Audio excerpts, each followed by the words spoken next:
Sure thing.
I could do a lot of damage, right? It had that damage potential, but I don't have any protecting spells.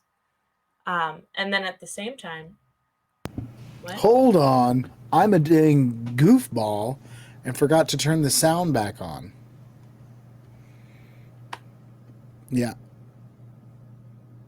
We're like 15 minutes into this. Yes. I'm gonna cliff notes the whole thing real quick. Okay. All right. Hey everybody, welcome to No Dice. I'm Jeff, the Torchlit Twitchmaster, the Twitchlit Torchmaster, the man who's not. I'm just not great at my job. You know what I'm saying? Clearly not. I'm just not great at my job. Joining me, as always, is my lovely and beautiful co-host, Katie Mischief. I'm Katie Mischief, and I know what I'm talking about most of the time.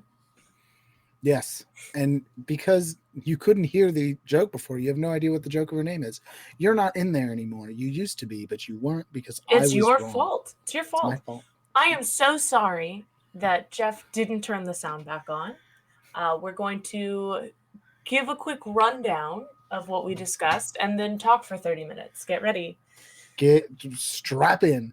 So, as I said earlier, we talk a lot on the channel about tabletop role-playing games. I think the most important thing there is role-playing games.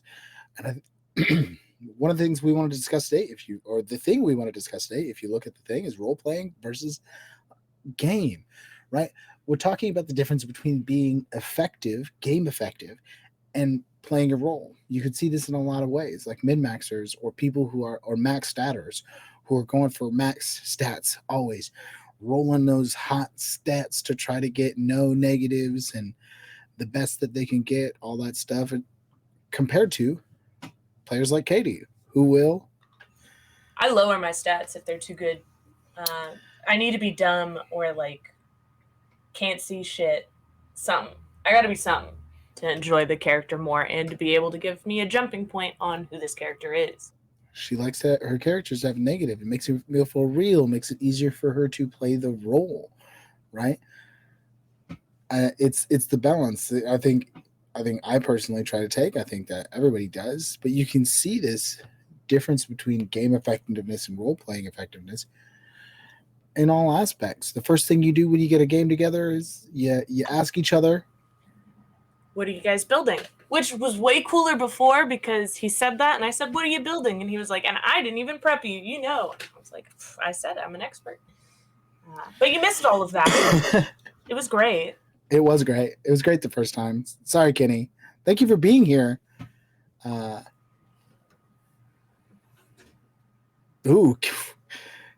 Kenny doesn't let people roll. He uses static array or point buy. See, I've never liked point buy because it does exactly what people want, which is to min-max. Like, you always have that one guy. And if you roll them, it's a lot more chance. And sometimes it's great, and sometimes it's shitty. Have fun with those shitty stats, babe. You know? Yeah, I do all the time. I like the heart of the cards, but in this case, the heart of the dice. Yeah. Session 1, you have 50 pages by your side. Woo! Yeah. No, I mean, I get it. So that's what I'm saying is like the difference between role playing and a game, and you, like I said, you get together, you ask everybody what they're playing because, oh well, if you're going to be the rogue, then I won't be the rogue. But if you both want to be rogues, just be rogues. Have fun. The GM is there to help make that work for you. You know, it's not. You don't have to worry about the game part of the game. Well, and as we were discussing, when nobody was able to listen, that even goes down to like picking your weapon. Like I almost always choose to pick the weapon with the higher damage die. Like why not? I want to be able to do the damage with the die. I want to be able to be effective in that area. And Katie brought up, she's always wanted to make a character whose main weapon was the whip, but I'm not taking that negative to damage, right? Like most characters that can use a whip, which is a martial weapon, can get up to a D8. So why would I take a D4? Right. it just makes you less effective. And So there's the decisions that I make that are about effectiveness, and then there are decisions that I make that are not effective. right. And the sort of uh and the sort of line there. Apparently Kenny has a class that he can make the whip awesome. So I believe it. You should call me and tell me about it, and I'll tell you, I don't know, a story. I'll read you a story. we definitely got to get Kenny in the Discord. I'm sure he's got some great ideas that he could share with us, and I would love to hear all of them. But as I was saying, it's kind of a very fine line that we all find ourselves falling on one side or another. Uh, even if you like me do a lot to choose the stuff that makes the most sense for the character, you still worry about, all right, so I have this guy who's a merchant, so but he's a wizard, so I gave him mostly merchant related spells. These would come in handy for a guy who sold things. But if we get in battle, a lot of these are going to be useless. Yeah. So, like, am I just the weak guy that's on the party to sell things? Like, you have to kind of figure that out. How committed to that role are you? Where do you want it to grow from? Are you willing to suck and be the guy that is a bane, not a boon to the party for as long as it takes until that shift happens? The difference between gameplay effectiveness and role playing effectiveness. And personally, I think I'm more of. I think we both are more of the mind that role play is that if you can, you go for role play instead of gameplay. You choose the option that fits the character the best, even if that's going to slow you down or fuck you up. Oh yeah. Go on. Yeah, I mean, you want to be effective enough. And don't get me wrong, I've played characters that was all about effectiveness, right? Gorzo. I made him for a one off. I made him just basic good barbarian. But I still didn't make a totem barbarian. I was like, I'm going to make a really good barbarian and not even look at that. I'll just pick the worst of the ones that I think of the barbarian subclasses that I can pick, and I'm still going to make it effective. And goddamn, was he effective. And don't get me wrong, it was so much fun to be in combat with him. I'd be like, I rolled a hit, I rolled a 2, I hit. Yeah, absolutely. Damn it. There's something to be said about making a fighter a pure fighter. Like, nobody's going to be better at being a fighter than a fighter. And as you level up, eventually people will feel like they're surpassing you until you realize that you're still a fucking fighter. And you're going to hit them time and time again. So, yes, maybe that wizard can do 50 d6 of damage one time. But you're probably going to do a consistent 30 to 50 damage every hit, every turn, right. all the time. Consistent. You're gonna kill something. Not maybe. You will. That's your whole thing. That's your thing. Right? And there's a lot of fun in that. Like, hell yeah, bro. I'm gonna just be a fighter and I'm gonna fight the fuck out of things and no one's gonna stop me because I have a healer and I have like, and we all jump into those conversations about effectiveness, about being like, oh man, what are you building? That's part of the reason at my table I like to talk to the people about what they're building, but I I tell them right out the gate. I say it doesn't matter what everybody else is building. It doesn't. It does not matter what's missing. Right. Build what'll be fun. Build what you think you would like to play. Do you have a good character idea? Build that. It'll be fun. Because Don't worry too much about how good you're going to be, all right? Because in that game with Gorzo, everybody else that was playing next to Gorzo was garbage comparatively. Um, but we were also building up a longhouse to a jarldom, and we were trying to make money. Now, Gorzo couldn't do anything. If it wasn't hit hard, he was like, all right, I guess I chop down trees. What do you need? I help you. Like, he didn't have any skills outside of it. He had decent charisma, so he could also intimidate people pretty well. But it was like, there's gonna be parts of the game that aren't combat, and you want to be good at those too. You want to have an idea of what your downtime's like. You want to have more than just, I'm a good fighter. Because every class can do fuck tons of damage if done right. But can they also do cool things that are fun to roleplay? Right.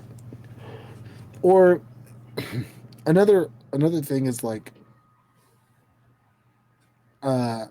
when building your character, if you're worried too much about game effectiveness, you're going to be the kind of person that goes, I want to build a rogue, so I need to get a race that's got a +2 to dex. Maybe I'll make a goblin rogue because they can hide already. So, and blah blah blah, and this, that, and the third. And sure, you'll build that really good rogue. But build an orc rogue, be different. Exactly. Build an orc rogue. No. Wear armor, roll disadvantage on stealth. Figure it out. Even better, build a Loxodon rogue. Build the biggest fucking rogue. That way, you and your GM get to have a ton of fun deciding how exactly your 27 stealth that you rolled is going to work out. Because what are you hiding behind? You're 8 foot tall and 1,000 pounds. Your move silently if you're playing 3.5. Like, good luck. Hey, listen. Elephants move pretty silently. Be ready for that. They have specialty feet. Fact is, they really do move very silently. Anyways, and Kenny says in the chat that if the party feels ineffective, he brings in an NPC to help the player survive. And party NPCs or NPCs from the GM. Game man. Bring in your game man NPCs. Yeah, game man NPC. Yeah, doing that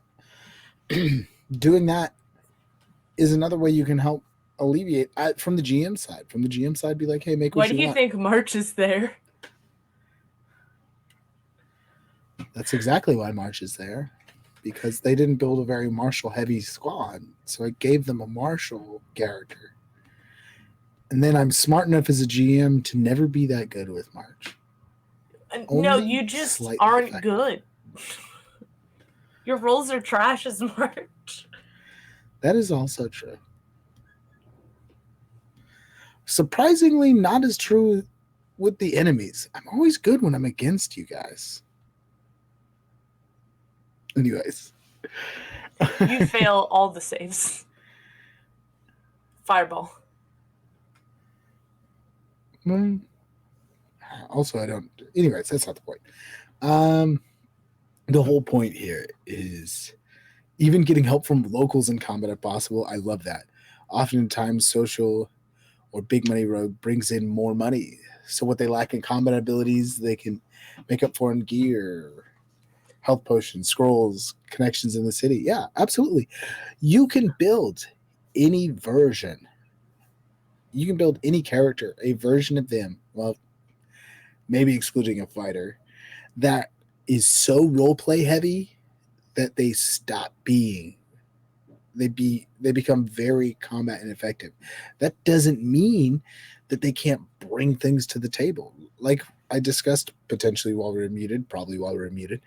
There are a slew, even in 5th edition, which is not super big on this, but there are a slew of pardon me.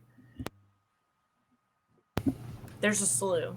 There's a whole slew of non. Give me a second here. This isn't what I want. What am I doing? If I knew what he was trying to say to us 45 times, I would say it. Absolutely. There's a whole slew of sorry. There's a lot going on here. Fuck me, bro. There's a whole slew of.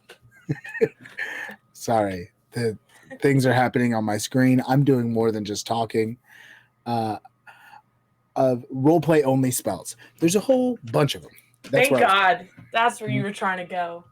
Roleplay only spells. There's a whole bunch of them, right? And even in 5th edition, there's still a bunch of them that are almost distort value. Right. But if you go to other editions, you go to 3.5, you go to Second even edition. other systems, Pathfinders, and so on and so forth. There are tons of spells in those editions that like useless for anything other than roleplay. And I mean useless. Or so in-depthly involved in the roleplay that you could get things like there's in Pathfinder there's spells like no lineage. So you can cast a spell to see everybody in somebody's line. When does that come in handy? Who knows, but in the right campaign it might. And that means you have to leave room for spells like that in your campaigns as the GM. And be like, hey, you can't just figure that out. As if you're the gay man in the campaign of the campaign, I prefer to be the game man. That whatever. That's what I've been saying this whole time. But it kind of sounds like gay man. It kind of sounds like I'm saying gay man. Yeah, but yeah. I'm saying game man. Game man. Game man. Gay man. See? I came up with it and it's hilarious, so that's what it is now. I didn't even mean for it to happen. But like I said, there's so many options, so many directions you can go as far as like the things that you could do to fuck off being game effective. You don't need to build a perfect party. You don't need to fucking have all the best stats. You don't even need to ensure that you've made all the right choices. I think that's part of the fun of the role play. I like to play a lot of sorcerers, personally. Before it used to be rogues and sorcerers, or multi-classed. But I like to play a lot of sorcerers. What I like to do to help me pick spells in these things is to pick only spells that would align with what my character is. I'm playing 2 sorcerers right now, right? Aurelia from Wakamundo. Only fire spells. They're great for damage, but can't protect herself very well. She can't. There's not a lot of like outside usability in fire spells. I'm great at making the bonfire at camp, though. I'll tell you what. But ready to cook every time. Ready to cook. And you know what? She does cook sometimes, right? And then my other one, I'm going with, like the shadow background. So mostly necrotic damage. Things that are dark, So she has no fire spells. I refuse to put fire spells on her because fire is light. And although lights make shadows, I already have a fire sorcerer, so I didn't feel like it. Of course. And it's kind of not great because when I got 3rd level spells, I'm not taking Fireball. And Fireball's great. Bread and butter. Bread and Oh, butter fireball. such a good spell, right? So good. One of the best. One of the peak examples of this, one of the biggest things I can bring up as far as like talking about effectiveness versus role play. One of the choices I like to make is I like to, maybe because I'm kind of a counterculture kind of guy, or maybe because I'm just a pain in the ass, but I often make the choice that's not the most effective choice for any given class. I go with the one that I think is going to be the most fun. So I've never, ever made a warlock that has Eldritch Blast. I've never done it. It is literally the bread and butter of the class. Everything is set up to make it a killer spell that you will spam in every instance, and I've never done it. And I won't, because that makes it easy. That makes you just like all the rest of the warlocks. Well, who wants to be just like everybody else? Why build the totem barbarian every time? Because it's really good at being a barbarian? Yeah, but why not make a wild magic barbarian that you can accidentally change people? You change your beard into feathers. That's way more fun. Are you going to... I change my feather into beards.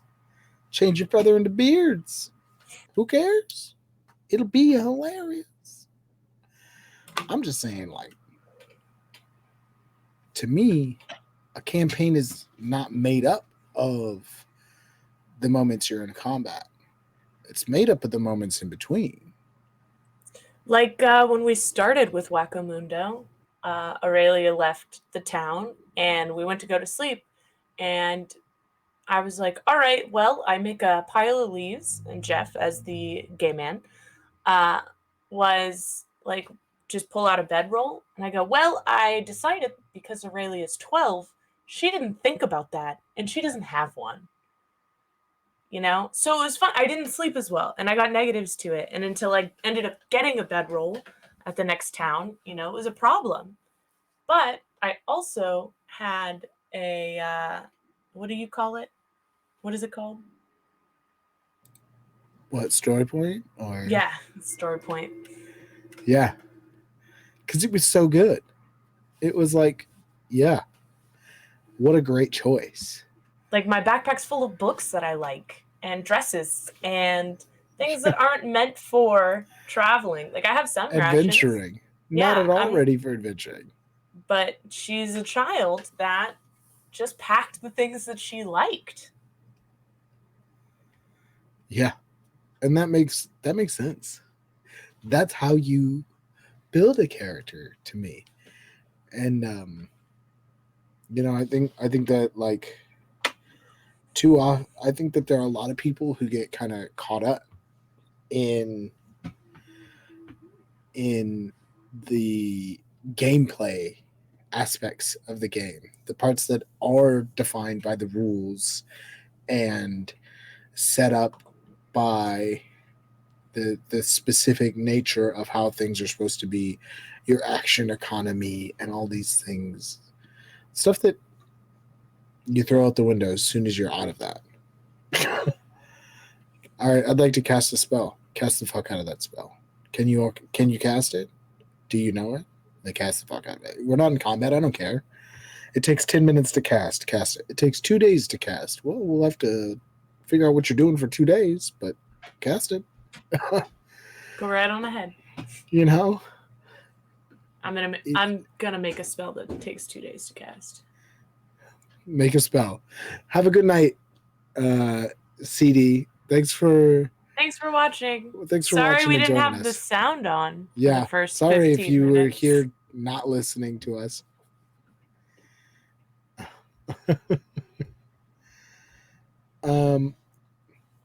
Let's see. Kenny says often when people play their characters, they don't role play their character. Sadly, as much as I love an awesome mechanic system, it kills a lot of the flavor. They're built for combat. That's all they do. they hit things until they die. If the GM is fair, the player will die at some point based on rolls, or they'll just destroy everything. And that's so to the point, right?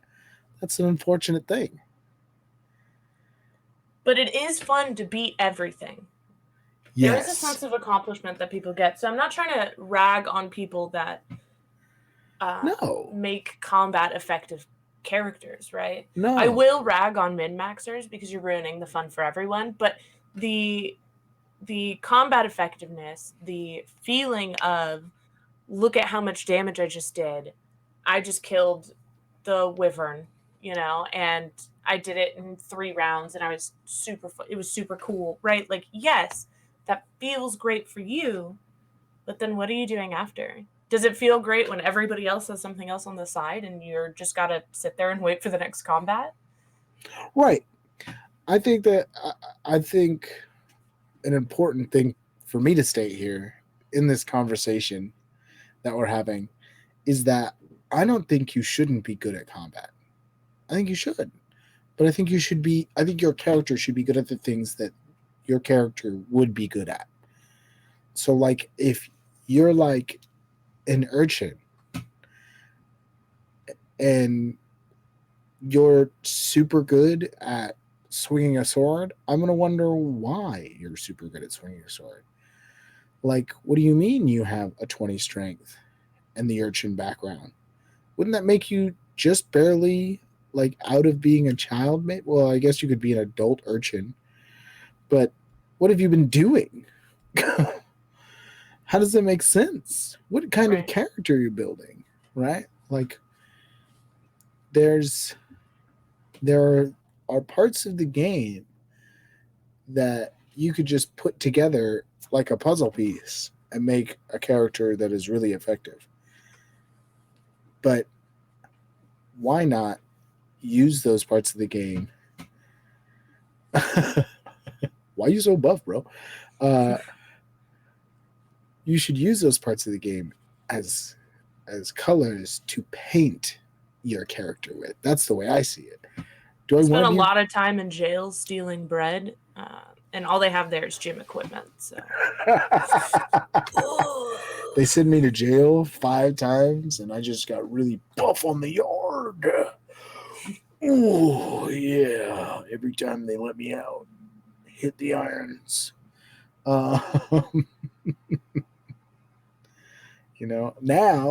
Now that's where you can have fun. I went to jail. I was an urchin. I got arrested. I got tried. They made me join the army. So yes, I am an urchin fighter because I fucking, as soon as I got out, I guess I was good at just the one thing. Bad at stealing bread. Obviously, they arrested me. Yeah, garbage at stealing bread. Not a rogue,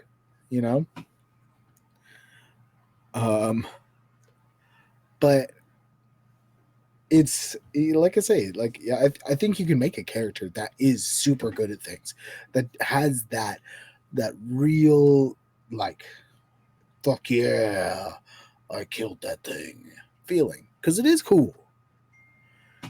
But that character can also be like, but I write poetry on the side, right? Like, whatever that character is. Fuck yeah, I killed that thing, but the sacrifices I made to get here. Like, role play the character. That's the fun part to me. Like, I don't know. Maybe I'm a little weird, but like, I mean, we are both very weird. I like to suck at things because I roll consistently very well.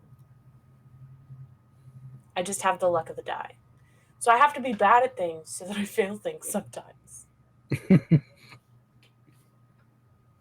This lady. You see this? I roll great until it's death saves. I get to death saves. It's a problem. It's a problem. But yeah, I think that I think that when you're playing Dungeons and Dragons, or when you're playing a fantasy-based TTRPG in a D20 system, it is important to remember that, like, just because you can doesn't mean you need to.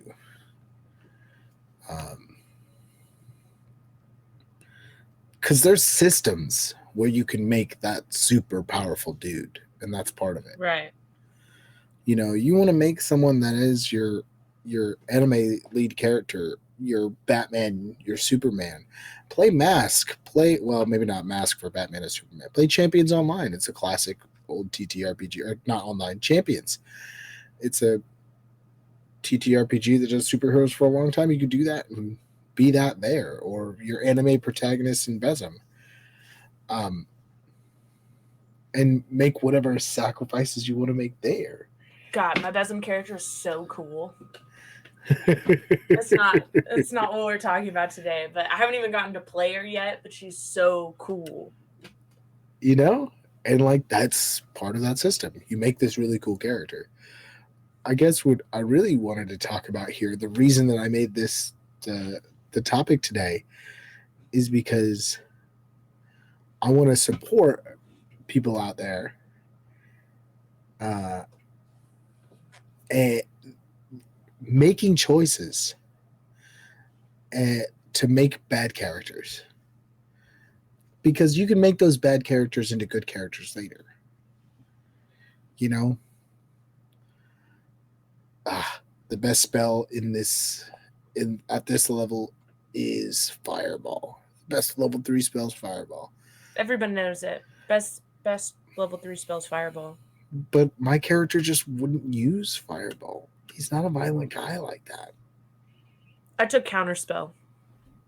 God, never mind. Counterspell is the best 3rd level spell, and you can't convince me otherwise. I think it's the second best. Because no. I'm telling Shut you. him down. I'm telling you. Getting a Fireball and getting to roll all those dice. I love rolling dice. Clicky clacky math rocks. Right? But Counterspell is so you get to roll all those dice with Fireball, and then you get to be like, suck it, nerd, right? And you're like, hey, gotcha. But with Counterspell, oh, you wanted to make that spell? Counterspell, you get to tell him, suck it, nerd, right off rip. I cast Ray of Frost. Counterspell. Suck it, nerd. Why would you suck it? Just come on. You Counterspell a Fireball. Counterspell Fireball. Counterspell Ray of Death. Counterspell, fuck, it doesn't matter, dude. Counterspell the BBEG and his right when he thinks he's got you. Right after he monologued, Counterspell. Oh, soak in that moment. Soak in it. Because I'm going to tell you, even from Counterspell. Yeah, even from the game masters or the game man side, that's satisfying. Even from my side, if I finish monologuing and I'm getting ready to do this big thing, and I'm like, now power word kill, and you're like, Counterspell, be like, shit, you fucking son of a bitch. I'm gonna do it 4 more times too, you know. Like, I hold my action till the end of the round. Counterspell's a reaction. You don't have to. No, but if I cast a spell, I can't use my reaction. But can't cast 2 spells in a round. Unless one of them's a reaction. A cantrip. No, you can cast 2 if one of them is a reaction. Oh, also if one of them's a cantrip. Yes. You can also do that. Specifically, the one that's not a bonus action. Your full action has to be a cantrip. Anyways, that's just silly stuff. Reading real quick. Kenny said he tried Besem a long time ago. Didn't really click for him. It's, I don't think it does click for everybody, but it is very freeform. It did not click for me at first when I was building the character. This is on 4th edition, so who knows what edition you tried or where that was at. But at first, I am a D&D fangirl, right? That's where I started. That I've played almost every edition of that, right? So I am always unsure when trying a new thing. Like I don't like Pathfinder as much as I like D&D. Even though everybody, well, not everybody, but a lot of people disagree with me. At least in my circles. But Besem, I was like, this is fucking hard to build a character. It took me 2 weeks to fully build this character with help because I would be like, all right, too many options. I'm taking a break. I'm going to have a drink. Excuse me. I had my head out. But now that I finally have the character built, I'm not even super powerful. Right? This is the beginning. I haven't even gotten to play with it. But the idea, the concept of the character, and the things that I can do, super cool to me. So very cool. Big fan. Yeah, absolutely. I think it's a lot of fun. Kenny's just talking in the chat, so and I'm definitely reading it, but I can't bring it all up so we can have a conversation. I can't read it, mostly because I can't read. I only learned how to read for Dungeons and Dragons, so I can only read character sheets and TTRPG books. That's it. Sometimes recipes, but those can be hard for me. Those can be hard. Yeah. But I think Kenny, you've got a lot of really creative options there as far as like call me. Discuss how your spell works and your magic works. And Kenny, all the times you've been here, all the stuff I've read you say, you get 2 hands deep into basically rebuilding any system. I'll tell you what, Kenny, if you build a TTRPG ground up, I will help you promote it. I promise you that. I'll play it. I'll play it live on stream, and I'll Kickstarter it for you because it sounds like you've done enough work to basically have done that at least once or twice over. You know, I'm a supporter of innovation, adding new things. I supported the Mythcraft bullshit because I'm curious to see what they're doing there. But any hoozles, we've been on for a little while now. Yeah, I think it's about time to wrap it up. Mostly because our dogs are barking, so I think somebody just showed up. Yeah, absolutely. And friends just pop by this house. People just show up. So. Absolutely, Kitty. You get something together. I promise you. Shoot us a message. Get on the Discord. Go. You could find us at. Hold on. Let me write it down here.